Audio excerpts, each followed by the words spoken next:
Welcome to DelftStack. Today, we will fix FPS drop in Valorant. In this video, I will show you simple settings changes to improve performance and get smoother gameplay. First, open Valorant and go to Settings. Click on the Video tab, then open General. Set your display mode to full screen for best performance. Now, scroll down and turn off Limit FPS on Battery. Also, disable Limit FPS in menus and Limit FPS in background. These options can reduce performance during gameplay.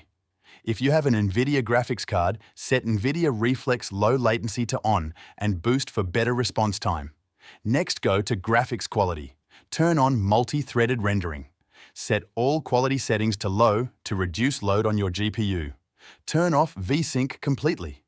Set Anti-Aliasing to MSAA 2x. Set anisotropic filtering to 4x. Then disable all remaining bottom settings. After applying all changes, click Save to confirm settings. These adjustments should significantly reduce FPS drops and make Valorant run smoother on most PCs. Additionally, update your graphics drivers and set Windows Power Mode to high performance. Make sure your PC is not overheating. Thanks for watching.